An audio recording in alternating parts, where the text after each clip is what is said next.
Want to watch football without the restrictions of blackouts or cable? Check out expressvpn.com to help you get access to all the live games. Sign up today using the link in the description to get 3 free months.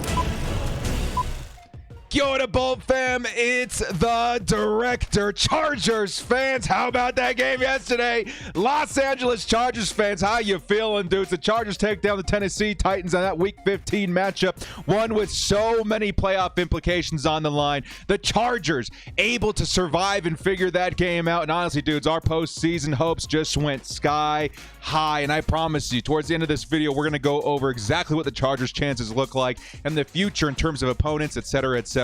It should be a pretty exciting one, man. It's a big game on Sunday, and one of which a lot of different concerns about Derrick Henry and the defense, etc., etc. But the Chargers found a way to win this one, and it was definitely a huge. We're going to go over everything in this game, as well as what the Chargers' playoff odds and chances look like going forward. Again, spoiler alert, it's looking pretty good. And then just kind of have fun with the Victory Monday episode we got in front of us. Before we do, guys, shout out to the sponsor, Underdog Fantasy. If you guys didn't see, I don't know if you guys have seen the channel here the last couple of weeks, but we're kind of on a heater. This is what happened yesterday. The director just won $300 on Underdog Fantasy. Another $300 dub. It's been a good week, guys. If you guys want to get in on this, use code director to match your first deposit up to $100 and get in on the action. Additionally, shout out to the sponsor. We do have a giveaway courtesy of Underdog Fantasy going on right now. Just go ahead and hit the link to the tweet in the description for this Keenan Allen jersey. Follow those simple instructions. You guys will be entered for that one. We're also giving away 2 additional jerseys this month. Matter of fact, the time's almost running out. We got about 5 days before we pull the winners for these. We're giving away this Justin Herbert jersey to one of my subscribers. All you got to do to enter for this is hit up the link in the description, follow the instructions there, super simple, and make sure you are subbed. Only subs can win. Finally, we're giving away his Khalil Mack jersey to one of my crew members, the YouTube members. All you got to do to be entered for this is be a member of my crew, and that's it. It's a thank you from me to you guys for supporting the channel, keeping the lights on around here. Finally, guys, before we do get into this, hit us up with a like and sub if you do enjoy this Chargers content. Small amount of time you guys take to hit the like, sub, and bell notification helps me out a lot. Let's get into this Victory Monday episode. Lights, camera, action.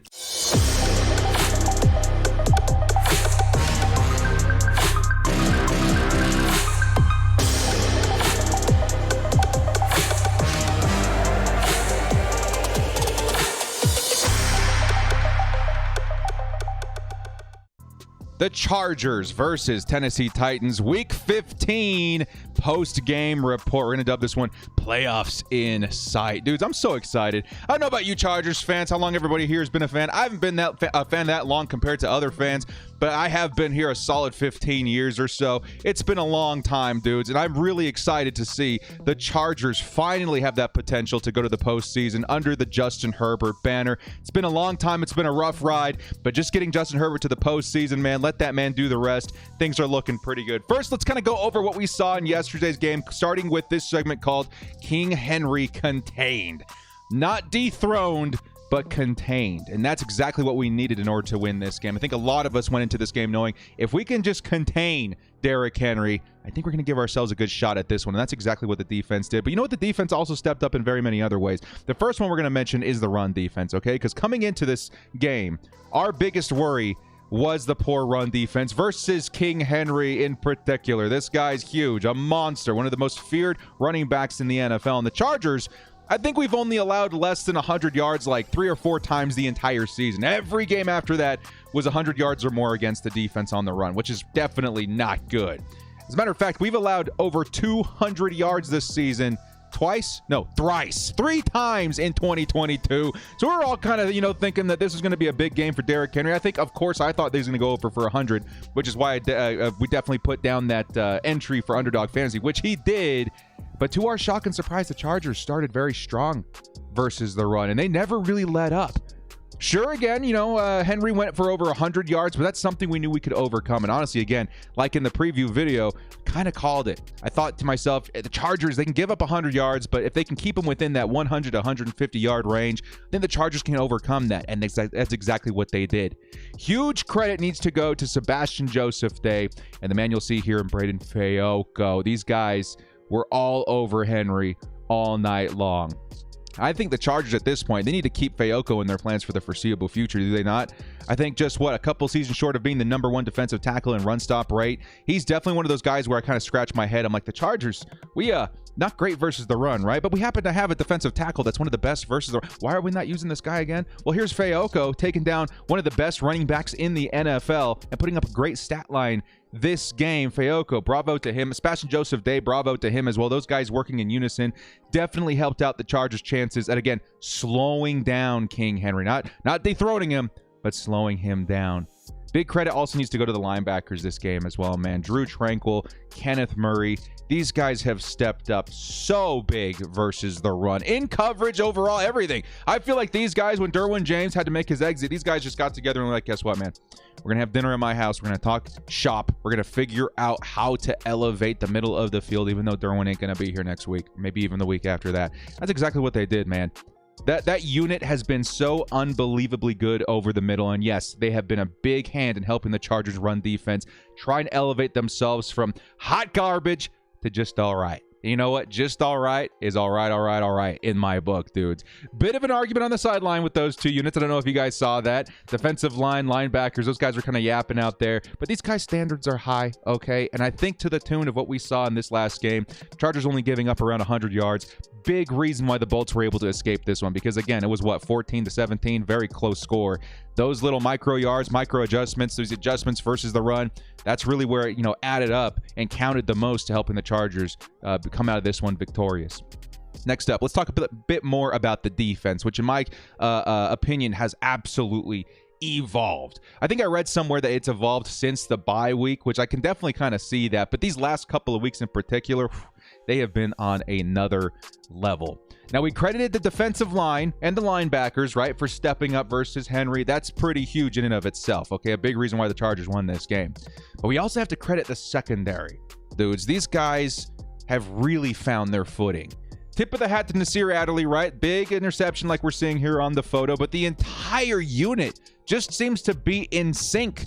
Asante Samuel Jr., cornerback one, having a great, second half of the year. Mike Davis, who a lot of us wrote off last season, having himself a great season. These guys are holding down the fort at cornerback with J.C. Jackson not in the picture right now. By the way, just before recording this video, don't know if you guys want to hear this news or not, it's coming. J.C. Jackson, I think, was just booked for some sort of non-violent argument with a family member, something like that.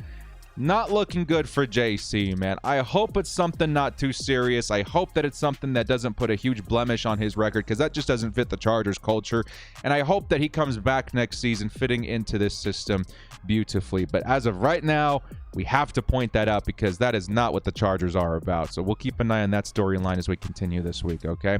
Either way, defensive backs, incredible. Not just the corners, too. The safeties. Alohi Gilman has transformed into an extremely reliable, I'll say, like, run support or hybrid safety. This guy's been insane in coverage as well. You guys saw that play last week versus Tyreek Hill. Alohi Gilman goes up there, bats away, sets the tone for the entire game last week. He's doing a lot of that this week as well. Bryce Callahan, Jasir Taylor, these guys are holding down the fort in the slot. It's just all adding up to some beautiful coverage all over the field. And when quarterbacks have a harder time finding an open target, it allows other beautiful things to transpire. This has allowed the pass rush to really come to life as well. The Chargers this season, the moment Joey Bosa went down, I was like, dude, this is going to be a tough year for the Chargers getting to the quarterback, generating any sort of pressure. And for the most part, that's kind of been the story this year. But since the secondary has stepped up, I'll say maybe last week, maybe the week before, where they really kind of captured this form, we're starting to see guys like, of course, Khalil Mack, but like Morgan Fox get free, right? Kyle Van Noy has seen a resurgence this year, and I think it's because they have a little bit of extra time to get to the quarterback via this premium coverage. This disruption, in terms of the pressure being allowed all of a sudden, has helped the Chargers contain their last two quarterbacks in Tua and Tannehill to a combined 310 yards and a touchdown. That's an average of 155 yards and half a touchdown per game for these two particular quarterbacks, which Ryan Tannehill, he's not known to not go out there for 200-300 yards every once in a while, put up 2-3 touchdowns every once in a while. 100 and what was it, like 160-something yards? I don't remember. An average of 155 yards is insane. And then Tua on top of that. Tua Tagovailoa. The guy, again, big fan of him. He's been having a solid season. The Chargers, I think, held him to 150 yards. Under 150 yards last week. Incredible.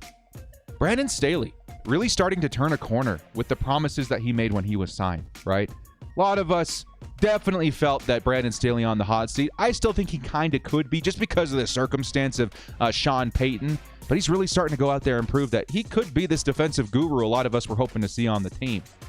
This team is finding an identity on defense. And if we can see that same consistency continue throughout the rest of the regular season and then maybe set us up for a nice playoff push, this team not only getting into the playoffs would be dangerous, but once in the playoffs could be lethal. If this isn't just a blemish, if it's not just an anomaly and it's more of a trend, it's more of the consistency we're going to find going forward, watch out for the Los Angeles Chargers on defense. We're going to be getting some backup here in the next couple of weeks as well. We'll talk more about the returning Chargers at the end of the video. Next up, offense. Herbert is him. Oh my God, dude. You guys saw the same game I was watching. The defense stepped up, yes, absolutely. But I feel like the offense isn't too far behind. Now, the defense has the advantage of having a much better play caller in control there. The offense, definitely not so much, okay? And this is mostly due to the Chargers' unbelievable play at quarterback, though, that the offense is starting to step up. Justin Herbert is unbelievable. Sure, Herbert threw 2 picks this game, right? No touchdowns. I think most people would look at that game and be like, yeah, I don't know about this Justin Herbert guy. You would be wrong, okay? You cannot dismiss the ludicrous amount of big plays that he made on Sunday, okay? If we went, 2 big plays for each interception, I think he would have gone over that as well. Absolutely insane. Many drives, including the game-winning drive, came with spectacular throws and improvised plays by number 10. This guy's the real deal, dudes. Absolutely the real deal. As a matter of fact, let's go back to Twitter here for a second. Okay, actually, I think it's over here. We'll come back to the playoff things in a second, I promise. Take a look at this. Justin Herbert, first player in NFL history with 4,000 yards in each of his first 3 seasons. That doesn't happen by accident, right? And I think that last drive is almost player-defining when it comes to Justin Herbert. He's on the same level as Mahomes and others, right? 48 seconds is just too much time to leave on the clock for a quarterback of his caliber. And one thing that I wanted to point out, too, that I'm starting to really appreciate about Justin Herbert, because he didn't come into this league perfect, right? I think a lot of people would say, man, he's like the best in the NFL since, being drafted. Sure, but there were some things that he needed to work on. And one of those things is going to be his touch. It's something that we saw needing improvement when he was drafted. But on many throws this season, I've noticed some incredible ball placement.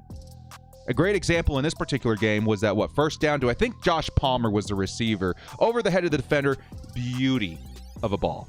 Like literally right in the breadbasket, only where the Josh Palmer could come down with it. That's the kind of touch you see from the best to ever play the game. And we're starting to see it out of Justin Herbert. This guy's really becoming one of the best quarterbacks to ever play the game. Again, not his best game statistically, but my God, he's the real deal. He is him. And I think a big part of that, too, is his synchronicity with another guy on this offense named Mike Williams, who's on another level, by the way. Okay, next segment, Mike Williams has finally arrived. Now, some questioned the re-signing of Mike Williams, right? He was going to cost a lot of money, but his talent paired with Justin Herbert has started to really move the needle for Mike Williams and his impact on the team. Now, before I start here officially on this segment, I've got to remind everyone of the talent of Keenan Allen, okay?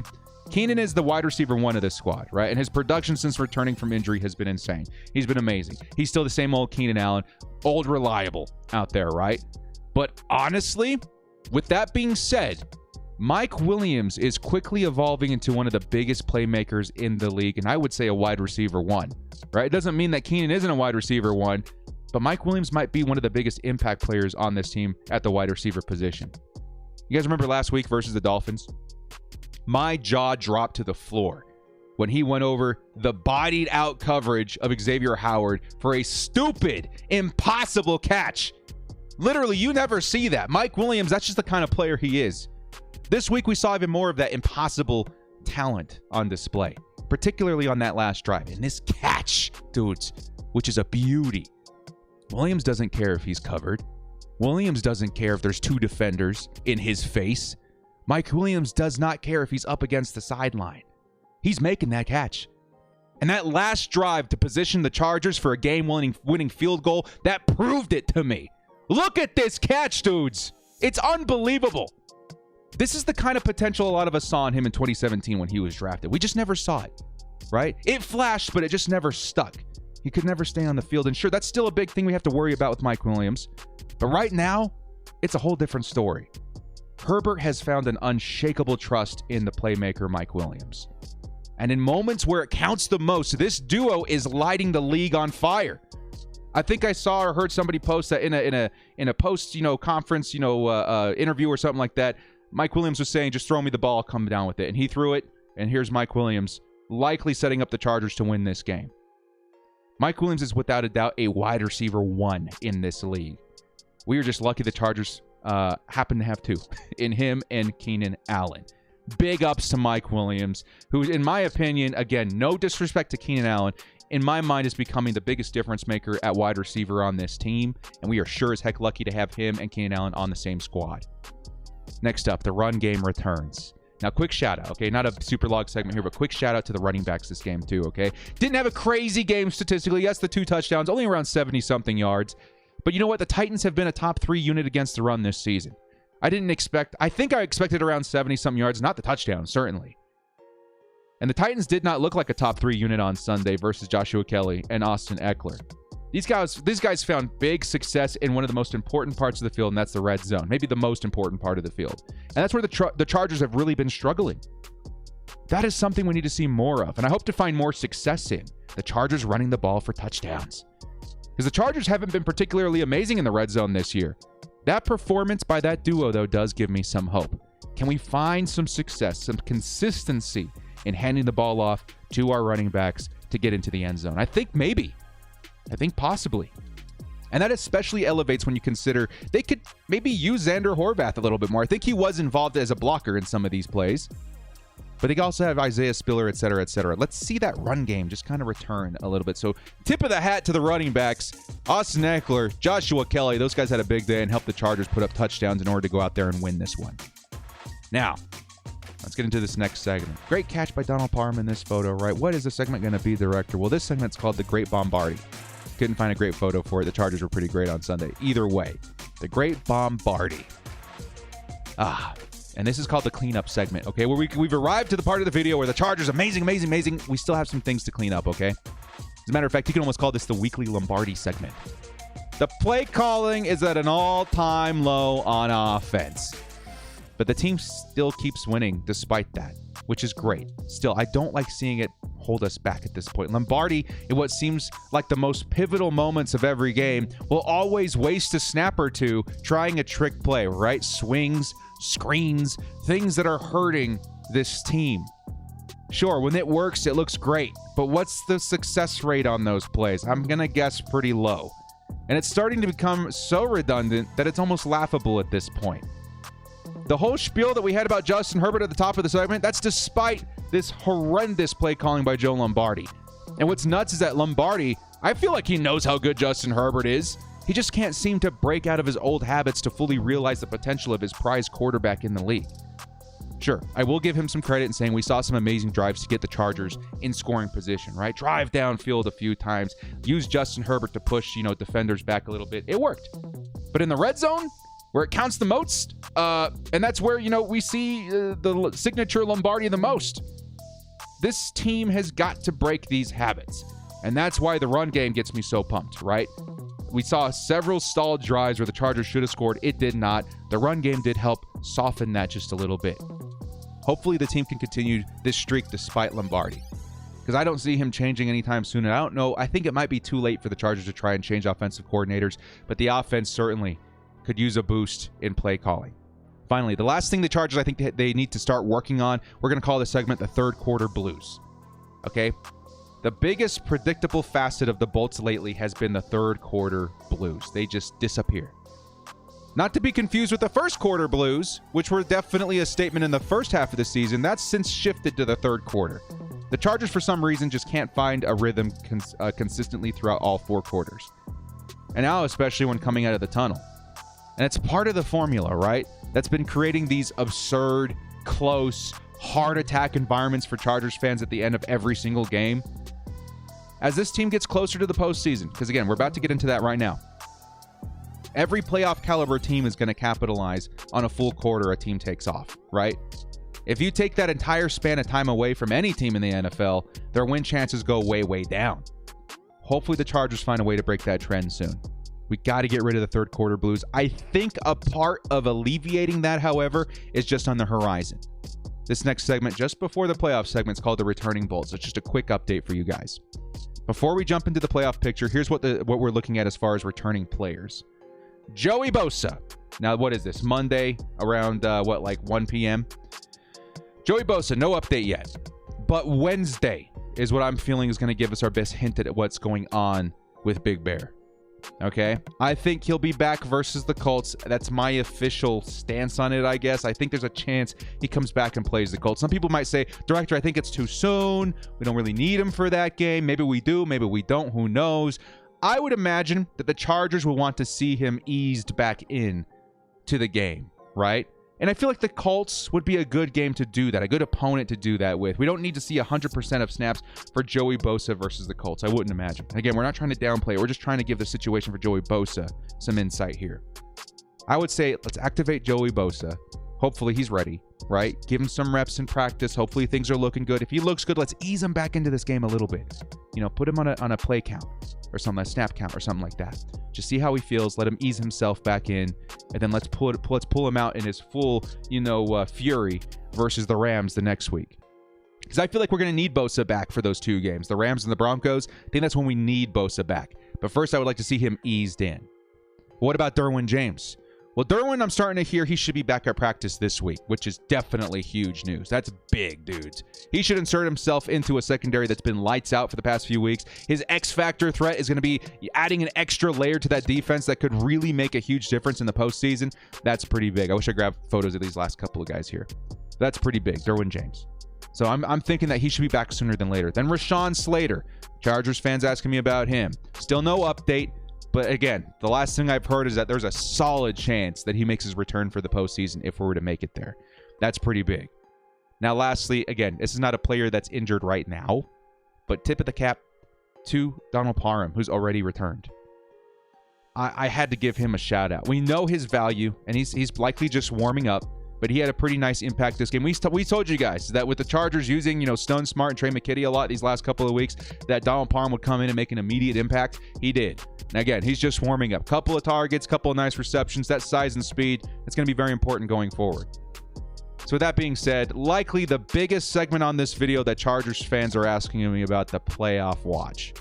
All right, so let's go back to Twitter here for a second and hit this tweet I pumped out this morning. I actually went through and made this graphic for y'all so we can give a better idea of what's going on, okay? So first, this is amazing, okay? Even before we get into this, do we have another photo we can put in here? Okay, let's try this one first before we get into that graphic.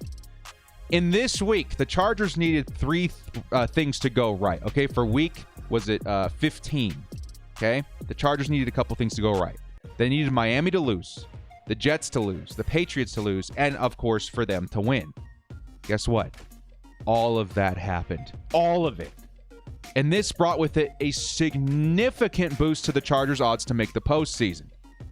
Like, guys, just imagine this, okay? If we lost this game versus the Titans, we would have plummeted to around a 30% chance to make the playoffs, to make the postseason. 30%.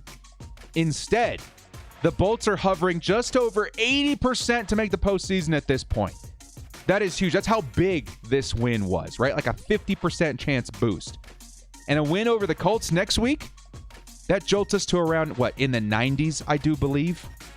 Matter of fact, let's say that we go out there and we defeat the Colts.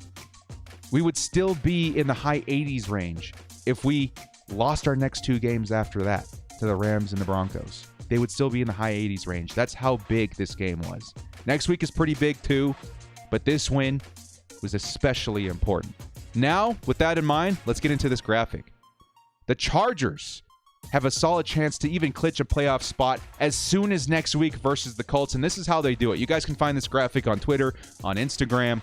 I went ahead and put this together this morning to kind of make it easier to understand, okay?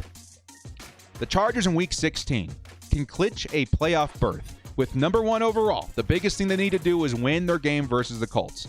And again, with what we saw last week with Jeff Saturday and the Colts, you cannot write them off. They had a 33-0 lead at halftime. Sure, they blew it, the biggest comeback in NFL history, but they still put up 33 points in the first half. So keep that in mind, okay? They will also be without Jonathan Taylor, by the way. Just keep that in mind. We'll put more of those details in the game preview later this week. All right? So above all else, the Chargers need to win that game. The things outside of that, there are a couple of things that can happen to actually get them to clinch next week before even having to play their last two games. A loss or tie by the Raiders, a loss by the Jets, and a loss by the Patriots, the Chargers are in automatically.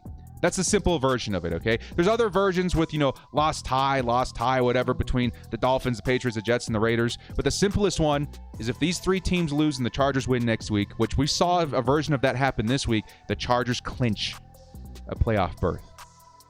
Now, again, we don't need all of that to happen to make the postseason overall. The Chargers can win next week and still have like a 90+% chance to make the postseason. Another win, I think it goes up to like 99+% chance, okay?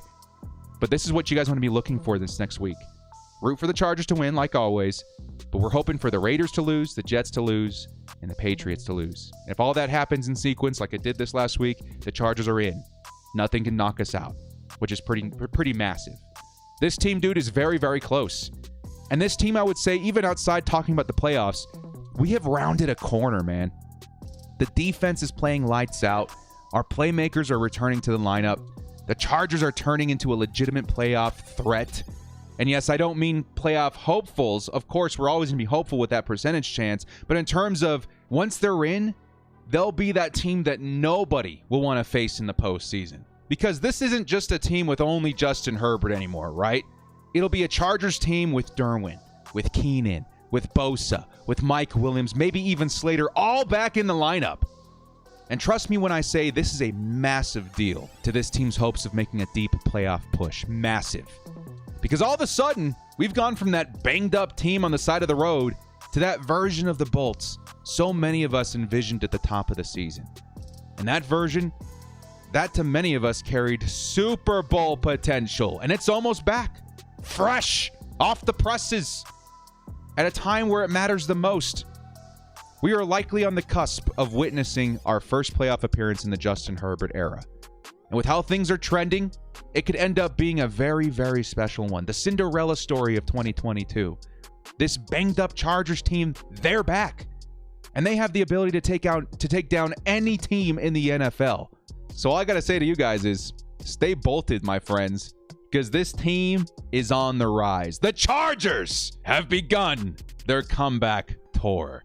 Let's get it, Bolt fam. Hey, guys, hit us up with the like and sub on your way out if you did enjoy this content. Make sure to go enter for all the giveaways. You got about 5 days left before we start pulling all of these. Should be a good time. Shout out to Underdog. Shout out to ExpressVPN, the sponsors. It's been a good one, guys. Thank you so much for joining me. This has been The Director. We'll catch you next time. And as always, bolt up and stay frosty. Chargers, Justin Herbert playoffs. I cannot wait, Bolt fam.